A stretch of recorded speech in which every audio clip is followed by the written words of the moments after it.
کبھی کبھی تاریخ کے اوراق میں ایسے واقعات چھپے ہوتے ہیں جنہیں پڑھ کر انسان کی روحیں کانپ جاتی ہیں۔ ایسے واقعات جو ہمیں یہ بتاتے ہیں کہ اللہ کی قدرت کے آگے دنیا کی کوئی طاقت، کوئی بادشاہت، کوئی غرور کچھ بھی نہیں۔ آج میں آپ کو ایک ایسا ہی حیرت انگیز واقعہ سنانے جا رہا ہوں۔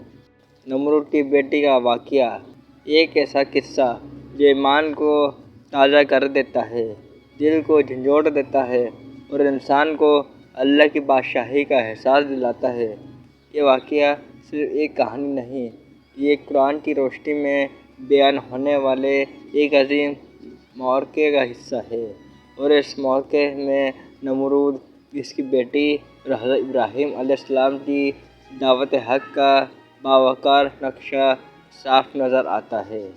نمرود بن کنعان ایک ایسا بادشاہ تھا جو اپنی طاقت اور حکومت کے نشے میں یہ دعویٰ کرتا تھا کہ وہ خود خدا ہے۔ نعوذ باللہ۔ قرآن کریم میں سورہ بقرہ آیت نمبر 258 میں اللہ تعالیٰ فرماتا ہے، کیا تم نے اس شخص کی حال پر نظر نہیں کی جس نے ابراہیم علیہ السلام سے اس کے رب کے بارے میں جھگڑا کیا؟ یہ شخص نمرود تھا۔ حضرت ابراہیم علیہ السلام نے اسے اللہ کی وحدانیت کی دعوت دی، لیکن نمرود نے تکبر اور ضد میں آ کر مخالفت شروع کر دی۔ نمرود کی ایک بیٹی تھی، نہایت حسین و نرم دل اور عقل مند۔ اگرچہ وہ شاہی محل میں پلی بڑھی، لیکن اس کا دل سچ کی طرف جھکتا تھا۔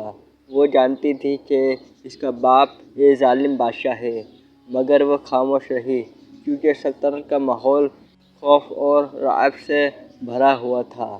جب حضرت ابراہیم علیہ السلام نے نمرود کے سامنے دلیل پیش کی کہ میرا رب وہ ہے جو زندہ کرتا ہے اور مارتا ہے، تو نمرود نے اپنی ہٹ گرمی سے جواب دیا، میں بھی زندہ کرتا ہوں، میں بھی مارتا ہوں۔ نمرود کی بیٹی یہ گفتگو سن رہی تھی۔ اسے فوراً احساس ہوا کہ اس کے باپ کا جواب محض ایک چال ہے، دلیل نہیں۔ اس لمحے اس کے دل میں نور کی ایک کرن جاگی۔ وہ سوچنے لگی کہ ابراہیم علیہ السلام کا رب واقعی سچا رب ہے۔ ایمان کی روشنی، نمرود کی بیٹی کا اسلام قبول کرنا۔ ایک رات نمرود کی بیٹی نے خاموشی سے حضرت ابراہیم علیہ السلام سے ملاقات کی۔ حضرت ابراہیم علیہ السلام نے اسے اللہ کی وحدانیت، قیامت اور جنت و جہنم کا ذکر سنایا۔ اس کے دل کی دنیا بدل گئی۔ اس نے فوراً کہا، میں آپ کے رب پر ایمان لاتی ہوں۔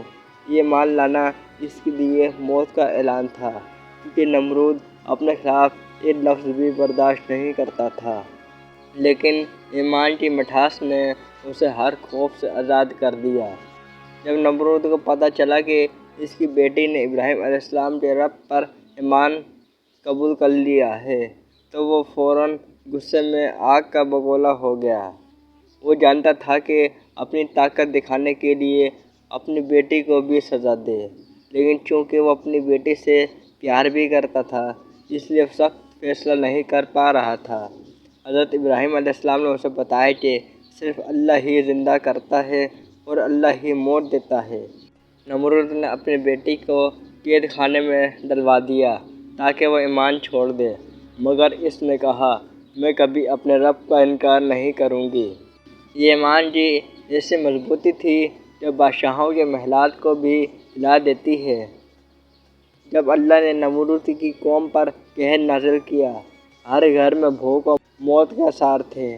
نمرود کی بیٹی بھی قید میں تھی، نہ کھانا نہ پانی، مگر اللہ کا کرم دیکھیں، روزانہ اس کی کوٹری میں اس کی خوشبو آتی، پھل تازہ ہوتے، دودھ کا پیالہ موجود ہوتا۔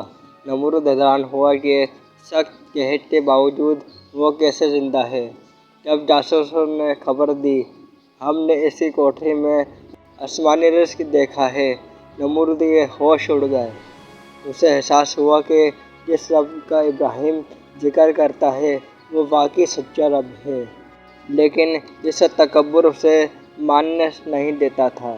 نمرود نے غصے میں حکم دیا کہ اس کی بیٹی کو قتل کر دیا جائے۔ اور یوں وہ ایمان پر قائم رہتے ہوئے دنیا سے رخصت ہو گئی۔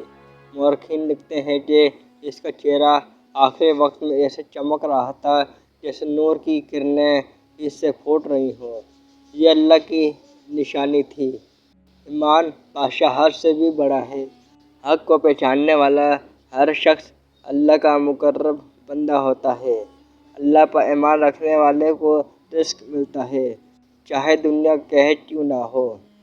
متکبر انسان کبھی ہدایت نہیں پا سکتا۔ اللہ کے نبیوں کی دعوت ہمیشہ دلوں کو روشن کرتی ہے۔ سبحان اللہ۔